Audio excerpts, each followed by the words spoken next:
Shalom, selamat malam Bapak Ibu Saudara Jemaat Mesbah Doa. Dimanapun berada pada malam hari ini, mari kita mau sama-sama datang untuk kita sama-sama menyembah Tuhan. Kita mau siapkan menit-menit ke depan, kita mau fokus, kita mau menikmati hadirat Tuhan pada malam hari ini.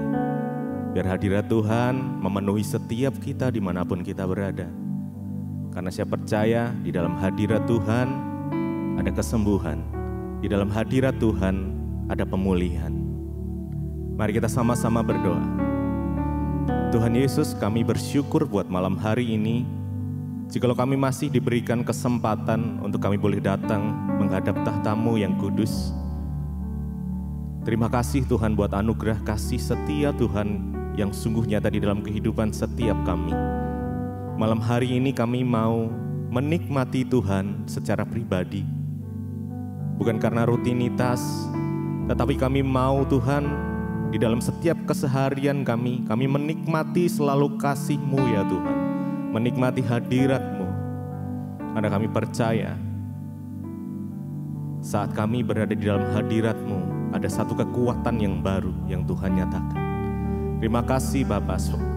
Terima kasih Tuhan Yesus. Biar segala pujian, hormat, kemuliaan hanya bagi nama-Mu ya Tuhan. Kami datang malam hari ini dengan pujian penyembahan kami. Mari kita sama-sama sembah Dia. Mari kita datang dengan ucapan syukur. Mari nyatakan syukur-Mu kepada Tuhan malam hari ini. Tuhan terima kasih. Terima kasih Yesus. Kami bersyukur kepadamu. Kami bersyukur Bapa. Engkau sungguh baik. Segala pujian bagimu, segala hormat hanya bagi nama-Mu Tuhan. Segalanya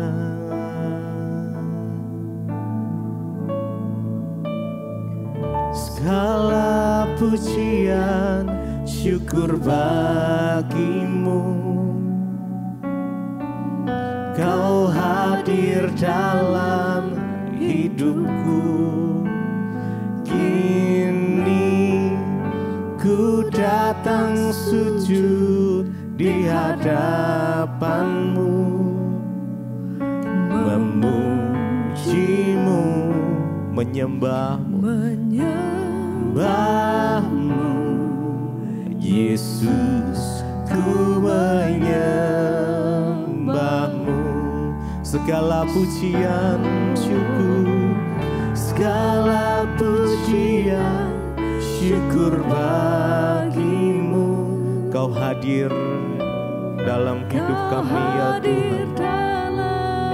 Hidupku kini kami datang sujud di hadapan-Mu ya Tuhan. Di hadapan-Mu memuji-Mu, menyembah-Mu, menyembah-Mu. Yesus, kami sembah Engkau ya Tuhan. Menyembah-Mu, segala pujian dan syukur hanya bagi-Mu. Syukur bagi-Mu. Kau hadir dalam hidupku. Kini kami datang sujud di hadapan-Mu ya Tuhan. Di hadapan-Mu memuji-Mu, menyembah-Mu ya Tuhan. Menyembah-Mu Yesus, ku menyembah-Mu. Mari lebih lagi. Segala pujian syukur bagimu. hadir, Kau hadir dalam hidupku. Kini ku datang sujud di hadapan-Mu, memuji-Mu ya Tuhan, memuji-Mu, menyembah-Mu, Yesus, ku menyembah-Mu. Kami sembah Engkau ya Tuhan, segala pujian hormat hanya bagi-Mu Yesus. Kau yang layak disembah, Kau yang layak disembah Yesus. Segala pujian syukur bagi-Mu. Engkau hadir di dalam hidup kami ya Tuhan, dalam hidupku. Kini kami datang sujud menyembah-Mu ya Yesus, di hadapan-Mu, memuji-Mu, menyembah-Mu, Yesus, ku menyembah-Mu. Segala pujian hanya bagi-Mu. Oh Yesus, syukur bagi-Mu. Kau hadir dalam hidup kami, Kau hadir dalam hidupku. Kini kami datang sujud menyembah-Mu ya Tuhan, di hadapan-Mu, memuji-Mu, menyembah-Mu, Yesus, ku menyembah-Mu.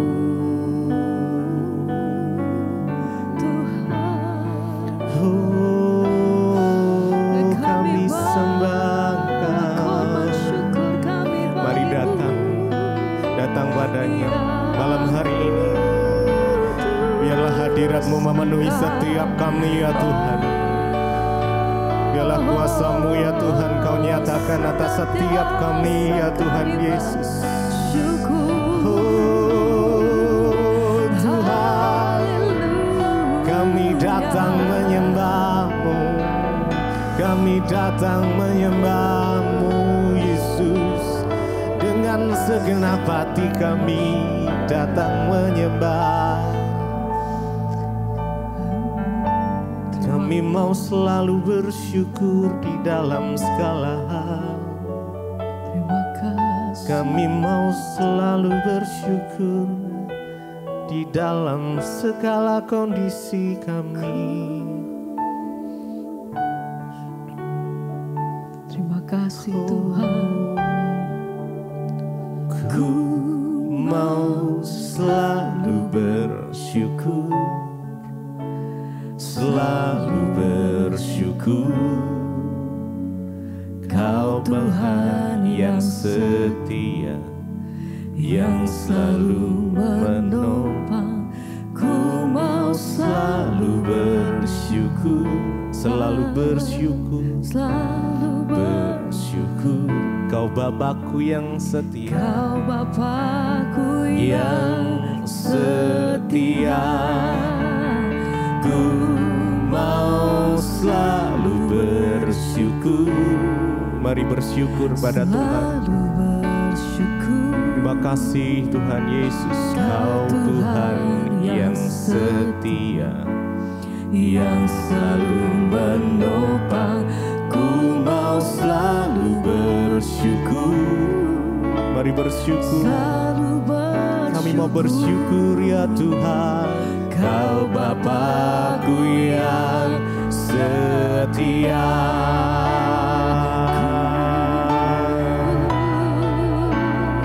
Ku mau selalu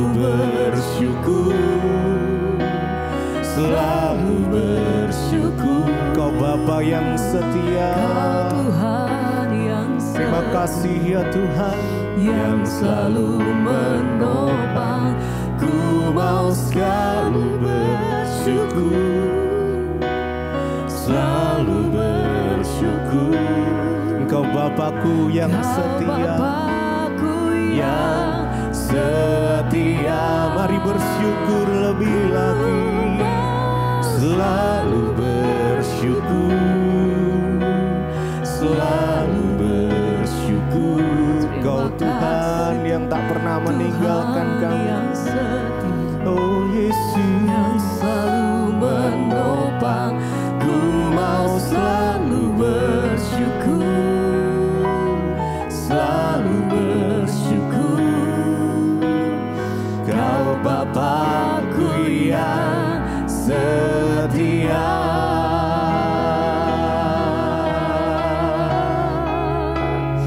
Kau Tuhan yang setia, yang tak pernah tinggalkan kami.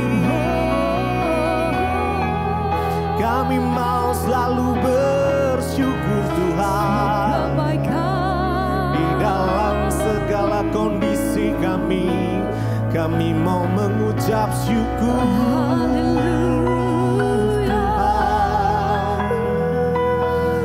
Oh Bapa yang baik, terima kasih. Ku mau selalu bersyukur, selalu bersyukur. Mari naikkan pujian ini Tuhan yang dengan segenap setia, hatimu. yang selalu Naikkan ucapan menopang. syukurmu pada Ku Tuhan. mau selalu Terima kasih, bersyukur, terima kasih Tuhan Yesus. selalu bersyukur. Kau Bapa kami yang Kau setia. Bapakku yang Sekali lagi, setia.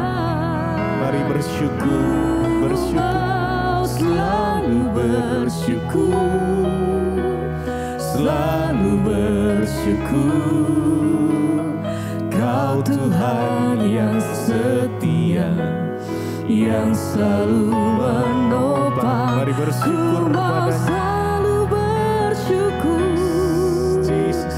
selalu bersyukur. Kau Bapakku yang setia.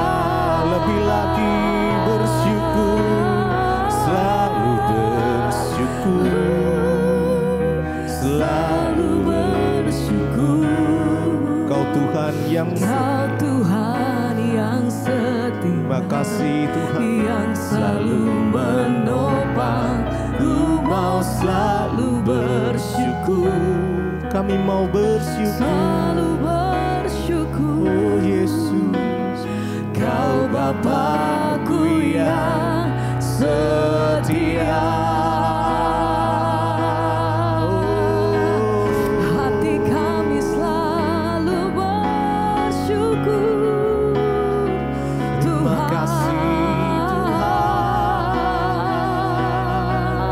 buat kasih setiamu. Terima kasih Yesus. Buat kasih setiamu. Terima kasih Tuhan. Kami datang bersyukur. Haleluya. Terima kasih Tuhan. Malam hari ini kami mau menikmati Terima kasih kasih. dan hadirat-Mu Tuhan. Dimanapun kami berada, kami percaya bahwa kuasa-Mu Terima kasih ya menggali, Tuhan. menjangkau setiap kami Tuhan. Sumber Haleluya. kekuatan kami. Sebab itu kami mau katakan, ku bersyukur Bapa Tuhan, ku bersyukur Tuhan, oh, Buat kasih setiamu Amin. di dalam hidupku. Hati kami Ku bersyukur. bersyukur. Terima kasih Tuhan buat setiap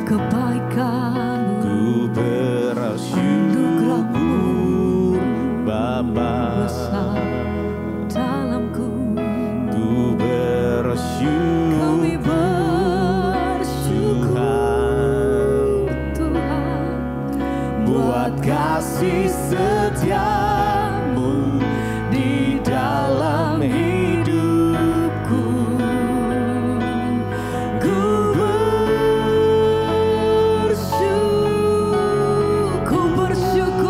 Ku bersyukur Bapa. Terima kasih Tuhan.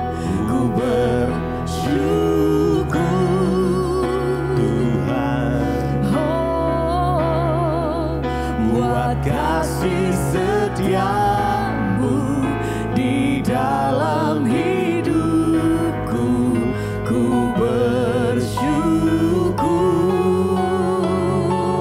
Mari naikkan pujianmu, nyatakan ku bersyukur Bapa. Setiap hari kami nyatakan ku bersyukur, sebab kasih setiamu tidak pernah berakhir Tuhan. Setiap hari kami mengalami kebaikan, setiap hari kami mengalami pertolongan Tuhan. Terima kasih. Ku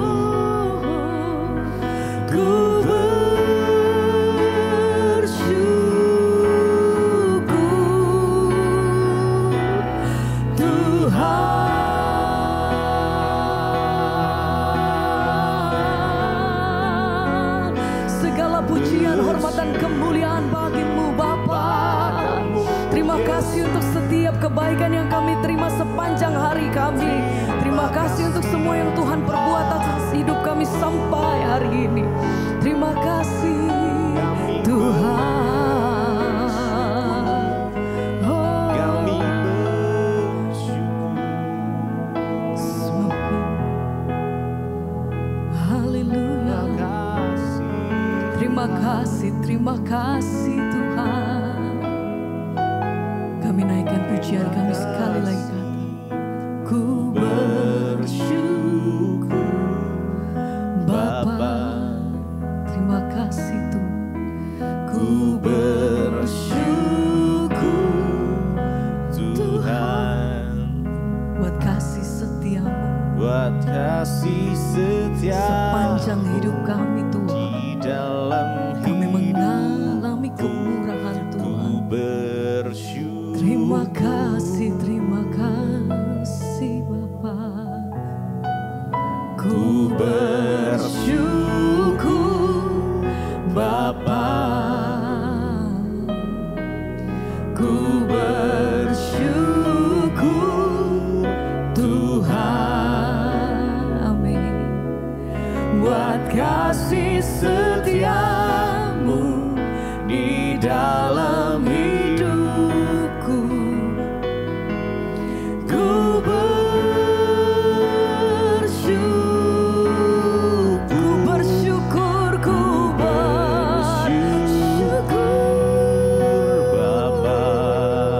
Bapa.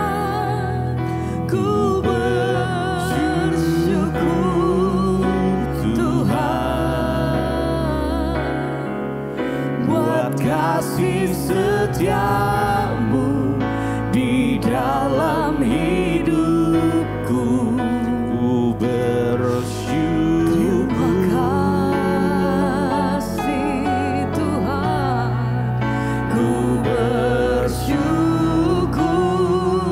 Bapa. Setiap hari kami nyatakan ku bersyukur Tuhan. Terlalu baik bagiku, buat kasih setiamu. Terima kasih Tuhan di dalam hidupku. Terima kasih Bapa. Ku bersyukur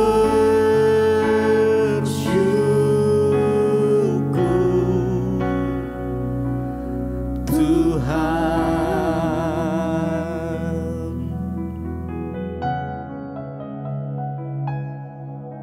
Terima kasih Bapa, kami bersyukur buat malam ini. Tuhan izinkan kami boleh ada di mesbah doa, dan biarlah kami boleh membuka hati kami untuk kebenaran firman Tuhan. Urapi hamba-Mu yang tidak ada apa-apanya, urapi setiap kami Tuhan. Kami buka hati kami bagi firman-Mu di dalam nama Tuhan Yesus. Kami berdoa dan kami sambut firman Tuhan. Haleluya. Amin, amin, amin. Iya, shalom saudara, kita berjumpa kembali di Mezbah Doa malam hari ini. Saya percaya kita semua dalam keadaan baik, sehat dan juga luar biasa. Iya, baik, saya akan bacakan kesaksian yang sudah masuk. Shalom, selamat malam Ibu Pendeta Debbie Basjir. Saya Ibu Gebi dari Poso. Ya, dan saya pertama kali ikut Mezbah Doa itu sejak bulan November 2021. Karena saat itu dibagikan teman Facebook saya. Saya mau bersaksi tentang kebaikan Tuhan, Bu. Suami saya seorang karyawan di salah satu perusahaan yang ada di Kota Poso. Pada bulan November 2022, waktu suami saya menandatangani kontrak kerja untuk tahun 2023. Tapi waktu suami saya tanda tangan, ternyata kontrak kerja untuk tahun 2023 itu suami saya hanya berlaku 3 bulan. Mulai dari bulan Januari sampai dengan bulan Maret 2023. Katanya karena ada pelanggaran yang dibuat oleh suami saya. Sebagai manusia, saya sangat khawatir karena suami adalah tulang punggung ya dalam rumah tangga dan juga umur suami saya sudah tidak memungkinkan untuk melamar di perusahaan lainnya. Setiap malam ketika Ibu Debbie berdoa dan berkata, ya Tuhan, kami berdoa bagi yang ada dalam pergumulan, saya tuh langsung memperkatakan, Bu. Saya katakan di dalam nama Tuhan Yesus, biar suami saya tidak kehilangan pekerjaannya Tuhan. Saya berdoa dalam nama Tuhan Yesus, biar kontrak kerja suami saya itu diperpanjang. Puji Tuhan Ibu, Tuhan Yesus itu baik dan sangat baik. Ya, Tuhan menjawab doa-doa saya karena akhirnya suami saya sudah menandatangani kontrak kerja yang baru. Saya mengucap syukur kepada Tuhan Yesus. Terima kasih juga untuk Ibu Pendeta Debbie Basjir yang terus menjadi garam dan terang dunia bagi kami dalam memberitakan firman Tuhan. Tuhan Yesus memberkati dalam pelayanan bersama dengan keluarga. Amin, amin, amin. Puji Tuhan ya, Ibu Gebi dari Kota Poso. Ya, memang ketika kita mengandalkan Tuhan, maka Tuhan itu pasti turut bekerja mendatangkan kebaikan. Iya, siapa yang tidak khawatir saudara sebagai tulang punggung dalam keluarga, suami hanya mendapatkan kontrak kerja selama 3 bulan. Sementara umur juga sudah tidak muda dan sudah tidak memungkinkan cari pekerjaan di perusahaan yang lain. Tapi Ibu Gebi tetap mengandalkan Tuhan karena kita percaya berkat itu datangnya dari Tuhan. Sehingga akhirnya ya Ibu Gebi boleh melihat mujizat Tuhan, suaminya kembali diperpanjang kontrak kerjanya dan memang bagi Tuhan tidak ada perkara yang mustahil. Baik Bapak Ibu, kita akan melanjutkan pembacaan firman Tuhan malam hari ini. Kemarin kita sudah sampai di Hakim-Hakim pasal yang ke-11 tentang Yefta dan Gilead. Yefta seorang anak haram dari perempuan sundal yang diperanakkan oleh Gilead, saudara. Jadi karena dia anak haram diusir oleh keluarganya dan dikatakan bahwa dia tidak akan mendapat hak waris ya. Sehingga Yefta pergi ke tanah Tob, lalu para tua-tua atas seizin Tuhan mendatangi Yefta dan membujuk dia untuk kembali dan melawan orang Midian. Tadi malam kita sudah baca bagaimana Yefta berkata kepada para tua-tua itu, seandainya aku menang dalam pertempuran, apakah kalian akan menjadikan aku pemimpin di antara kalian? Dan mereka berkata, iya. Ya, kami akan berbuat seperti katamu ya. Dan akhirnya Yefta menyerahkan semua itu ke dalam tangan Tuhan. Kita akan lanjutkan sekarang Hakim-Hakim 11 ayat yang ke-12, judul perikopnya Yefta dan Bani Amon. Ya, ayat 12, ketika Yefta mengirim utusan kepada Raja Bani Amon dengan pesan, apakah urusanmu dengan aku sehingga engkau mendatangi aku untuk memerangi negeriku? Ya, Yefta mengirim surat saudara untuk Bani Amon ya berkata kepada rajanya, apakah urusanmu? Dan dikatakan di sana ayat yang ke-13 ya. Jawab Raja Bani Amon kepada utusan Yefta, ya, orang Israel ketika berjalan keluar dari Mesir telah merampas tanahku dari sungai Arnon sampai ke sungai Yabok dan sampai ke sungai Yordan. Maka sekarang kembalikanlah semua itu dengan jalan damai. Lalu Yefta mengirim pula utusan kepada Raja Bani Amon, ya, dengan pesan, beginilah kata Yefta, orang Israel tidak merampas tanah orang Moab dan tanah Bani Amon. Sebab ketika berjalan keluar dari Mesir, orang Israel melalui padang gurun sampai ke laut Tiberau dan tiba di Kades. 17. Ketika itu orang Israel mengirim utusan kepada Raja negeri Edom dengan permintaan, izinkanlah kiranya kami berjalan melalui negerimu ini. Tetapi Raja negeri Edom tidak mau mendengar. Mereka mengirim juga utusan kepada Raja negeri Moab.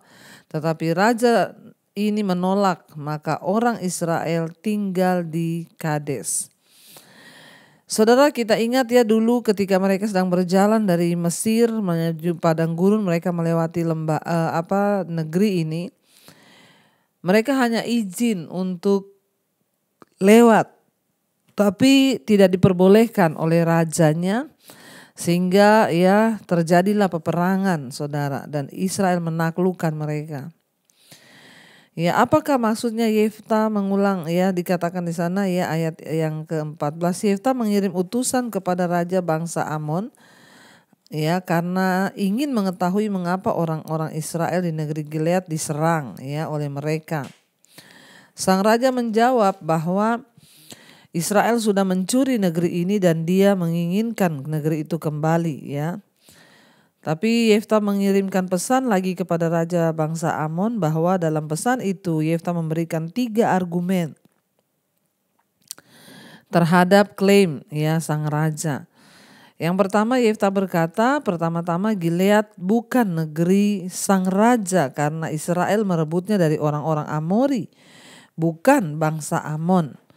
Ya, yang kedua, Israel harus memiliki negeri yang diberikan oleh Allah Israel dan Amon harus memiliki negeri yang diberikan oleh dewa Amon. Dan yang ketiga, tidak ada seorang pun yang menggugat kepemilikan Israel atas negeri ini karena negeri ini sudah ditaklukkan 300 tahun. Jadi lama, saudara, 300 tahun sebelumnya ya. Dan demi kehormatan Yefta, dia berusaha untuk menyelesaikan masalah ini tanpa pertumpahan darah. Tetapi Raja Bani Amon mengabaikan pesan itu dan mempersiapkan pasukannya untuk berperang.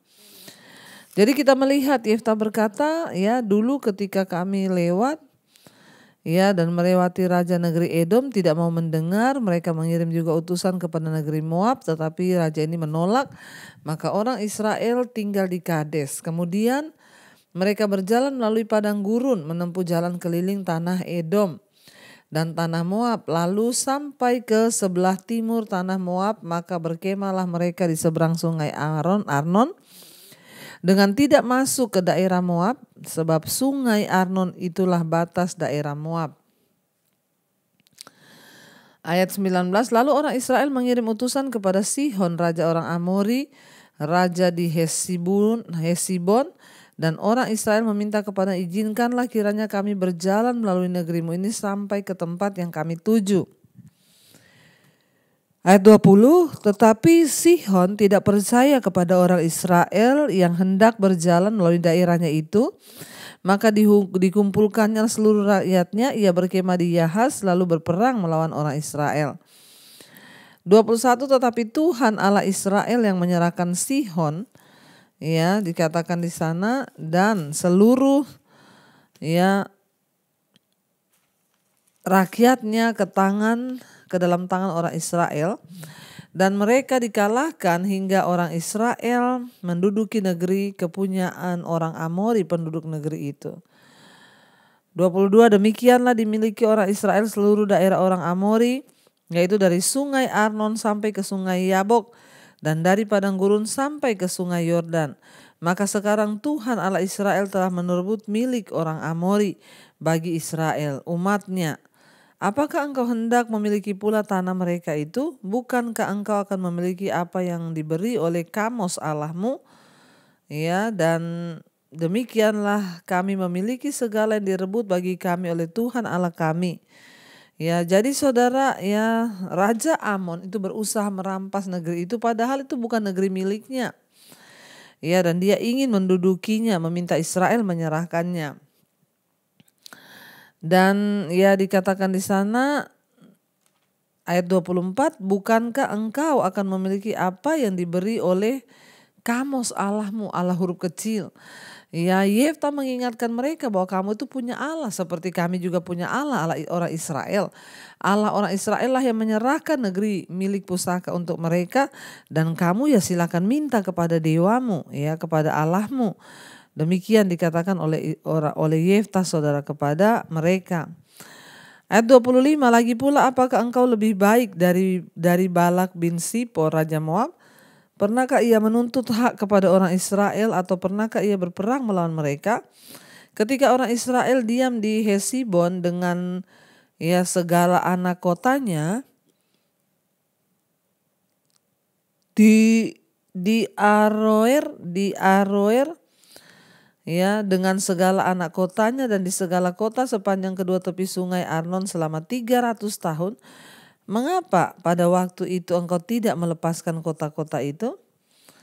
Ya, jadi aku tidak bersalah terhadap engkau, tetapi engkau berbuat jahat terhadap aku dengan berperang melawan aku. Tuhan hakim itu dialah yang menjadi hakim pada hari ini antara orang Israel dan Bani Amon. Tetapi Raja Bani Amon tidak mendengarkan perkataan yang disampaikan kepadanya oleh utusan-utusan Yefta. Kita melihat di sini saudara, rajanya tidak mau peduli, aku mau ambil negeri itu. Jadi sudah selama bertahun-tahun bahkan 300 tahun Israel memiliki banyak ya tanah yang diberikan Tuhan, dan hari ini ada orang yang ingin merebut itu. Israel juga sudah memiliki banyak hakim untuk memimpin mereka, tetapi Yefta mengakui Tuhan sebagai hakim yang sejati bagi bangsa itu dan satu-satunya oknum yang benar-benar memimpin mereka untuk menolong mereka menaklukkan semua musuh-musuh mereka. Ya, keluar dari mulut Yefta yang berkata Allah adalah hakimku. Ya, dan di sana dikatakan saudara, ya, ketika dia percaya bahwa Allah adalah hakim, maka Tuhan turut bekerja. Jadi kita lihat di sini dalam hukum Allah, nasar atau janji kepada Allah yang tidak boleh dilanggar. Nasar sama kuatnya dengan perjanjian tertulis. Banyak orang membuat nasar pada zaman Alkitab, saudara ya. Beberapa nasar itu seperti nasar Yefta merupakan nasar yang sangat kokoh. Kalau kita lihat tadi, ya bahwa ya Tuhan itu melihat bahwa Yefta itu sanggup untuk melawan dan Tuhan memilih dia sehingga Yefta itu bernasar saudara. Ya, karena Raja Amon tidak mau mendengarkan omongan Yefta, dia malah menantang. Ya, kita lihat ayat 28 di sana dikatakan lalu roh Tuhan menghinggapi Yefta. Ia berjalan melalui daerah Gilead dan daerah Manasye, kemudian melalui Mispa di Gilead. Dan dari Mispa di Gilead ia berjalan terus ke daerah Bani Amon. Lalu bernasarlah Yefta kepada Tuhan, katanya, jika engkau bersungguh-sungguh menyerahkan Bani Amon ini ke dalam tanganku, maka apa yang keluar dari pintu rumahku untuk menemui aku pada waktu aku kembali dengan selamat dari Bani Amon itu akan menjadi kepunyaan Tuhan, dan aku akan mempersembahkannya sebagai korban bakaran. Ya, jadi Yefta bernasar, dia membuat nasar kepada Tuhan bahwa kalau Tuhan memberi dia kemenangan, ya maka siapapun yang pertama kali keluar dari pintu rumahnya ketika dia pulang, ya maka itu akan dipersembahkan sebagai korban bakaran kepada Tuhan.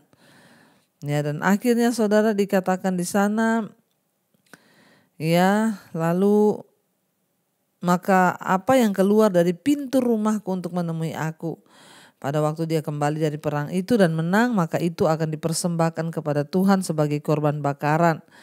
2:32 kemudian Yefta berjalan terus untuk berperang melawan Bani Amon dan Tuhan menyerahkan mereka ke dalam tangannya. Ia menimbulkan kekalahan yang amat besar di antara mereka mulai dari Aroer sampai dekat Minit 20 kota banyaknya dan sampai ke Abel Keramim sehingga Bani Amon itu ditundukkan di depan orang Israel. Yefta luar biasa dipakai Tuhan untuk menundukkan orang Israel, saudara. Ya, dan kita melihat di sini dia bernasar kepada Tuhan. Lalu ketika Yefta pulang ke Mispa ke rumahnya, tampaklah anaknya perempuan keluar menyongsong dia dengan memukul rebana serta menari-nari. Dialah anaknya yang tunggal, selain dari dia tidak ada anaknya laki-laki atau perempuan. Jadi Yefta itu cuma punya satu anak. Nah, dia sudah bernasar bahwa kalau nanti dia menang dalam pertempuran dan siapapun yang pertama keluar menyongsong dia, maka itu akan diserahkan untuk menjadi korban kepada Tuhan. Ya, saudara, di sini kita lihat bahwa Yefta membuat nasarnya, tidakkah dia berpikir sebentar bahwa bisa saja seseorang yang keluar, bukan kambing dan domba yang akan keluar menyambutnya. Jadi para ahli itu memiliki pandangan yang berbeda-beda mengenai isu ini. Mereka yang berpendapat bahwa Yefta mempertimbangkan kurban manusia itu memberikan argumen-argumen berikut. Yefta itu berasal dari daerah tempat agama kafir dan kurban manusia lazim dilakukan dalam pemandangannya. Hal itu tidak nampak sebagai dosa. Yang kedua juga pandangan yang berbeda. Yefta mungkin tidak memiliki latar belakang yang mengenal hukum agama. Barangkali dia tidak mengetahui perintah Allah yang menentang kurban manusia. Bahkan ada orang-orang yang berpendapat bahwa Yefta tidak mungkin ingat tentang kurban manusia, menunjukkan fakta lain. Sebagai pemimpin bangsa Israel, Yefta pasti mengetahui hukum-hukum Allah bahwa kurban manusia itu jelas-jelas dilarang. Tidak ada imam yang sah yang akan mau membantu Yefta melakukan nasarnya kalau yang dikurbankan itu adalah seorang manusia. Tapi apapun yang dipikirkan Yefta ketika membuat nasar ini, apakah dia memang mengorbankan anak perempuannya atau tidak? Sebagian pakar menganggap Yefta melakukannya karena nasarnya adalah hendak membuat kurban. Sebagian lagi menganggap dia tidak melakukan itu dan mereka memberikan dua alasan. Mungkin yang pertama, kalau gadis itu harus mati, dia tidak akan menghabiskan 2 bulan terakhirnya di pegunungan.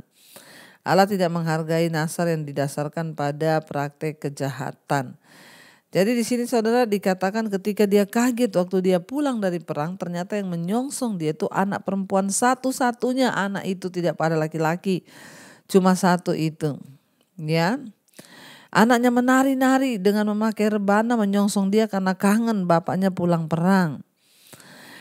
Ayat 35, demi dilihatnya dia dikoyakkannya lah bajunya sambil berkata, anakku, engkau membuat hatiku hancur luluh. Dan engkaulah yang mencelakakan aku. Aku telah membuka mulutku bernasar kepada Tuhan dan tidak dapat aku mundur. Tetapi jawabnya kepadanya, Bapa, jika engkau telah membuka mulutmu bernasar kepada Tuhan, maka perbuatlah kepadaku sesuai dengan nasar yang kau ucapkan itu, karena Tuhan telah mengadakan bagimu pembalasan terhadap musuhmu, yakni Bani Amon itu. Jadi Yefta itu kaget ketika melihat anaknya, dia kecewa saudara, dia mengoyakkan bajunya dan berkata, kenapa engkau membuat hatiku hancur luluh? Engkaulah yang mencelakakan aku, anakku. Aku sudah membuka mulut bernasar kepada Tuhan. Dan anaknya itu menjawab dia. Anaknya bilang, Bapak, kalau Papa sudah bernasar kepada Tuhan, maka Papa harus melakukan nasar itu. Sebab Tuhan itu telah memberikan engkau kemenangan. Ayat 37 lagi katanya kepada ayahnya, hanya izinkanlah aku melakukan hal ini. Berilah keluasan kepadaku 2 bulan lamanya supaya aku pergi mengembara ke pegunungan dan menangisi kegadisanku bersama-sama dengan teman-temanku. Saudara, jadi anaknya meminta izin kepada Yefta.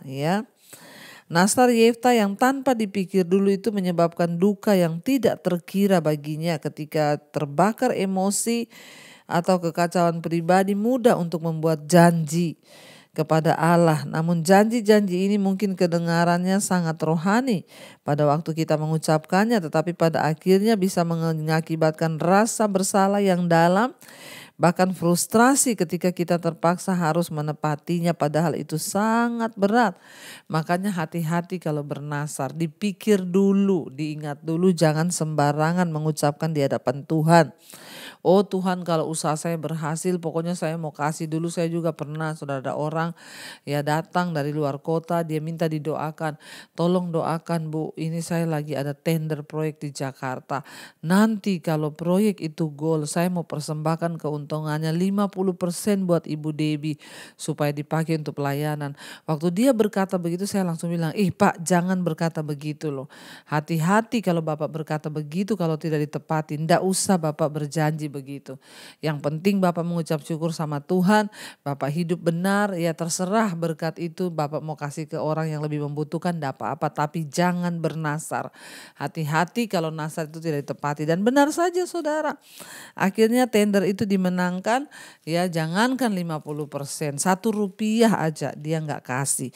Hati-hati bernasar, jangan hanya mau menyogok Tuhan. Yefta tidak berpikir dia bernasar dan hatinya hancur ketika melihat anaknya yang keluar. Lalu anaknya mohon pamit dan berkata dia minta izin selama 2 bulan, beri dia kesempatan ya untuk dia mau ya menikmati, menangisi ya keperawanannya, sebab dia anak yang masih remaja, belum menikah, sebentar lagi akan dibunuh saudara. Ya lagi katanya kepada ayahnya, hanya izinkan aku melakukan hal ini, berilah keluasan kepadaku 2 bulan lamanya, supaya aku pergi mengembara ke pegunungan dan menangisi kegadisanku bersama-sama dengan dia teman-temanku. Ayat 38, jawab Yefta, ya pergilah. Dan ia membiarkan dia pergi 2 bulan lamanya. Maka pergilah gadis itu bersama-sama dengan teman-temannya menangisi kegadisannya di pegunungan. Setelah lewat kedua bulan itu, kembalilah ia kepada ayahnya, dan ayahnya melakukan kepadanya apa yang telah dinasarkannya itu. Jadi gadis itu tidak pernah kenal laki-laki, dan telah menjadi adat di Israel bahwa dari tahun ke tahun anak perempuan orang Israel selama 4 hari setahun meratapi anak perempuan Yefta orang Gilead itu. Ya semua harus terjadi. Yefta sudah terlanjur bernasar dan dia harus menepati nasarnya kepada Tuhan. Karena itu saudara, ya kita belajar banyak hal malam ini. Hati-hati kalau bernasar, jangan sembarangan terpancing emosi yang akan membuat kita menyesal dengan nasar kita. Mari kita tundukkan kepala, kita berdoa. Terima kasih Bapa, malam ini kami belajar banyak dari firman Tuhan, bahwa ketika kami berdoa, bergumul, kami tidak mau sembarangan bernasar, sebab nasar itu harus ditepati. Biarlah kami belajar satu hal dari Yefta malam ini. Dia adalah seorang yang berkomitmen mengasihi Tuhan sekalipun berat. Ya mungkin hari ini Tuhan gak minta kita membunuh anak kita. Tuhan tidak meminta kita melakukan sesuatu yang terlalu besar ya nilainya. Tapi mungkin Tuhan minta waktu kita hari-hari ini untuk sungguh-sungguh mengasihi Dia. Tuhan minta ya kurang-kurangilah waktu olahragamu untuk engkau mencari Tuhan. Kurang-kurangilah apa yang membuat engkau senang dan mulai mempersembahkan itu buat Tuhan. Mungkin Tuhan minta hari ini kurang-kurangilah engkau shopping, beli tas mewah, beli tas mahal untuk dirimu sendiri. Mulailah melihat pekerjaan Tuhan untuk engkau mulai belajar menabur.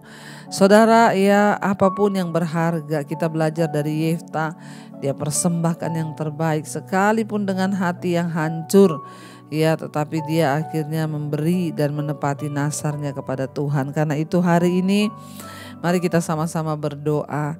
Tuhan berikan kami kemampuan untuk mengasihi Tuhan dengan segenap hati dan tidak sembarangan mengucapkan nazar kepada Tuhan.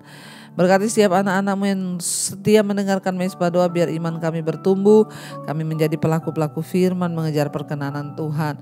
Yang terikat dosa Engkau lepaskan, Engkau pulihkan, yang sakit Engkau sembuhkan. Kami berdoa juga Bapa untuk bangsa kami Indonesia, lawatan Tuhan terjadi, keamanan ketentraman turun atas Indonesia agar nama Tuhan dimuliakan. Kami berdoa juga Bapa, kami percaya Kau memberkati Tuhan untuk Bapak Presiden Jokowi, berkati dalam pemerintahannya. Indonesia terjadi hujan pertobatan sehingga nama Tuhan dimuliakan. Kami berdoa untuk semua bangsa-bangsa di 5 benua, Asia, Afrika, Amerika, Eropa, Australia. Tuhan memberkati agar sungguh-sungguh juga boleh memuliakan nama Tuhan. Terima kasih Bapa, kami membuka hati dan tangan kami malam ini untuk menerima berkat Tuhan. Karena itu saudara, diberkatilah engkau dalam hidupmu, diberkati rumah tanggamu. Turunlah kiranya berkat rahmat anugerah dari Allah Bapa, cinta kasih Tuhan Yesus Kristus, penyertaan Allah Roh Kudus turun atas hidup kita mulai hari ini bahkan sampai kali yang kedua. Tuhan Yesus datang menjemput kita, nama kita tercatat dalam kitab kehidupan. Dalam nama Tuhan Yesus yang percaya diberkati Tuhan, katakan bersama, amin, amin, amin. Tuhan Yesus memberkati. Shalom dan Immanuel saudara.